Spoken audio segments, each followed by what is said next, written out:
with all of these pressures that are on Europe, with Vladimir Putin threatening strikes on bases within EU member states. We saw that where November 21st, Russian foreign minister talked about attacking bases in Poland. There was a TV presenter quite close to the Kremlin that talked about threatening attacking bases in Cyprus. They're threatening US military bases, but they're threatening EU member states. And again, I agree with what you said, Jeremiah. I think it is like Russia, that the fear of World War III was kind of overblown, and this was them trying to get people to back down. But still, that fear is real nonetheless, and Europe is going to respond to that fear as well as the United States. So with all of that pressure from Europe, with all of that, from Russia, with all of that pressure in the Middle East, we saw a lot more leaderless chaos going on in Europe. So this week we had the European Parliament approve the new European Commission, but it was the lowest level of support ever for a European Commission. So the parliamentary elections were in June. Taking half a year isn't actually that unusual for the European Commission to get its act together and kind of get approved, which I think that in itself gives you an idea for how quickly or slowly the European Union can react to things. But only 54% of Parliament members voted for this commission, and that's the lowest level on record. There were big question marks right up until kind of the day of the vote as to whether it would get through because of disagreements within EU countries, within pan-European parties that are alliances of different European parties. It was very much a kind of botched compromise.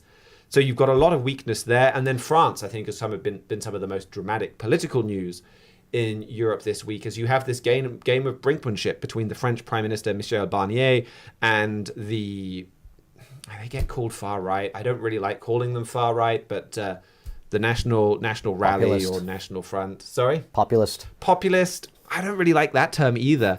Yeah, I mean, the thing with the National Front is some of their policies have also been far left. So fringe, non-mainstream. But anyway, they are they're kind of playing chicken, Michel Barnier and Marine Le Pen, where Barnier can force his budget through a reluctant National Assembly. So if you think back to the summer, France had their election, and basically it was 1/3 far left, 1/3 central, 1/3 far right, if we're going to use that term for the National Rally, split three ways, and it can't get anything done with that three-way split.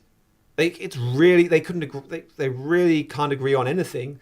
They kind of have this prime minister that is trying to get a budget through, and the French constitution does allow him, it gives him ways to force the budget through, but then it gives the National Assembly ways to get rid of him.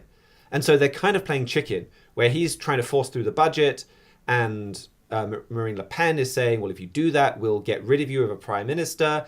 But if there is no budget, I mean, people are talking about kind of worst case government shutdown, where the government can't collect taxes, can't pay the bills, nation defaults on its debt. And of course, just as in the United States, when there's government shutdowns, there are various technical means that people talk about of getting around that. And will you see this worst case or won't you? The big takeaway, though, really is everywhere you look in Europe, surrounded by major crises, they don't know what to do. And you've got governments in chaos. Like, Syria could be on the brink of exploding and sending millions more refugees in Europe's direction and completely overthrowing every European government and bringing about a revolution in political power. And everyone is completely consumed by infighting. Like Germany, they've got their new election coming up, and everything in Germany is just consumed pretty much with that. They've also had a lot of bad economic news. That's been going on all this week as well, but maybe I'll touch on that in just a minute. So Germany is all consumed with infighting. France is consumed with this drama, and there's attempts to arrest Marine Le Pen and all of this. They're completely falling apart. European Commission, more divided than ever and struggling to get the approval of the European Parliament. So nothing at all that's looking any good in Europe in terms of being able to deal with these problems. And then I thought this was really interesting. This was a survey that was conducted, I think this was several months ago. It might have been in the spring that it was conducted, but it was published this week in Austria. It was designed to do a survey of all different kinds of views in Austria.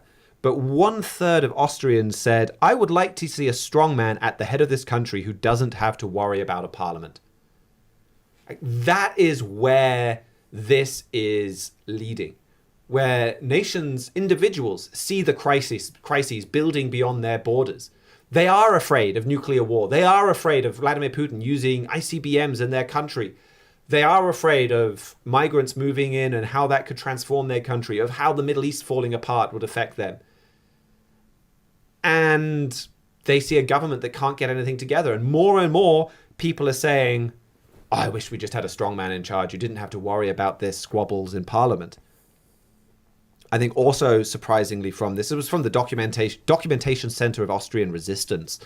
36% said they wouldn't want Jews in their neighborhood. 42% said they agreed that Israel's policy in Palestine is like that of the Nazis in the Second World War. And that's a shocking statistic. I think that's a reflection of just how much people have basically been brainwashed by the media. It's not remotely like the Nazis' policies in the Second World War. So at the same time, you're seeing Israel being demonized. You're seeing this spirit of anti-Semitism rising. This is a really important story to watch for in Europe. And I'd really encourage you. The Key of David this week is from Trumpet Editor-in-Chief Gerald Flurry, and it's on exactly this subject. It's Germany's coalition government collapsed. You can get to that on our YouTube page. Actually, the Key of David has its own YouTube channel. If you're not subscribed to that and you're watching on YouTube, you can go subscribe, watch the Key of David. They come out every week. That's where you're hearing directly from Mr. Flurry, and he really lays out the importance of what is happening in Germany and how we need to watch that. And I think all of this news this week just underscores the importance of this trend that he's talking about there. Also, in that Trumpet magazine that you can see on the right, if you're watching the stream there, there's an article in there that talks exactly about this. After Trump's victory, watch Germany. And that talks about the way that Germany's leadership is absolutely collapsing. And yeah, you see that spread all across Europe. And he begins that article saying, I believe recent events in Germany will in one way or another open the door for this strongman. This is a prophecy we must really pay attention to. So this is the rise of a German strongman in Europe. This is another really critical prophecy. This is one that we have been making for a long, long time. Herbert W. Armstrong was talking for decades about the rise of a strongman in Europe. He is so central to world events. And world events are going to move so fast. I mean, they're already moving fast. But once he's on the scene, so much is going to change so quickly. And Europe, you can see, is crying out for this individual. And you can really see that happening very quickly. A couple of other stories I wanted to touch on just quickly before we make sure we get Andrew in before we finish the show.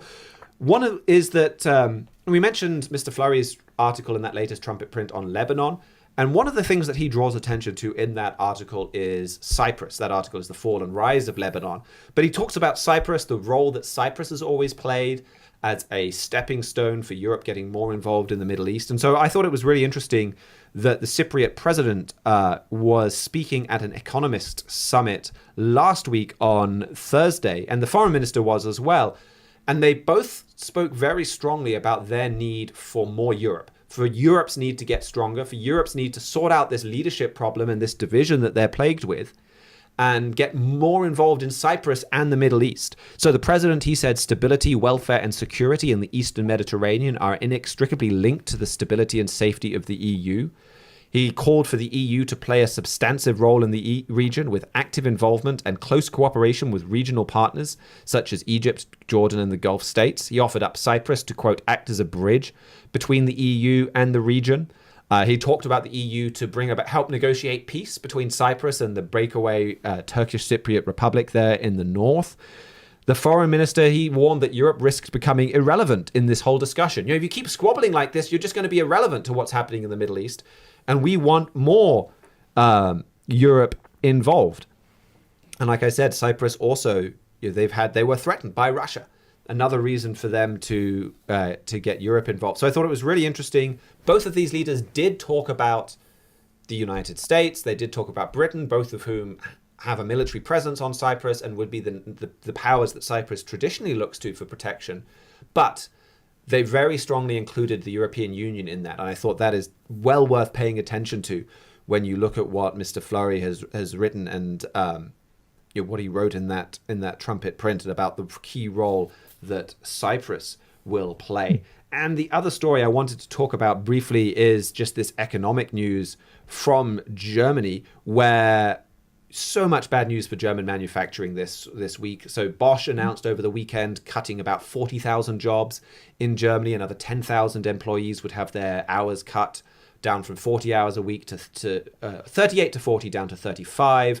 Volkswagen confirmed again that they'll be closing 3 factories, cutting thousands of jobs. This is the first time Volkswagen would ever have closed even a single factory within Germany in its 90-year history. And then ThyssenKrupp, this steel manufacturing giant, they announced plans to cut 40% of their workforce over the next 4 years. So they employ 27,000 people, and they plan on getting rid of 11,000. 5,000 they say they want to get rid of. They would lose their job by 2030. Another 6,000 they plan on basically spinning off or selling that part of their company to other companies. So their jobs would be in jeopardy, but not necessarily losing them. And this points to another reason for Germany wanting long-term leadership. Like, their economic model is failing. Germany being this hub for cheap Russian energy and then this manufacturing superpower, they're not doing that anymore, and they're losing a whole lot of jobs. That is another reason for them to cry out for a strong leader. So that is another critical story to watch in Europe. And like I said, watch that Key of David. I think that's a great, they're fairly short programs, 20, 25 minutes. And that will give you a lot to see in what is happening in Europe and how that fits in with the overall prophetic trend.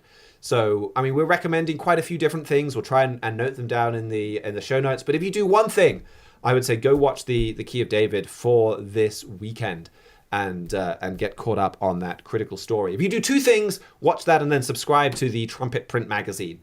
You can go to our website. You can get that absolutely for free. We're happy to send that anywhere around the world. No strings attached if you just click the sign up button on our website.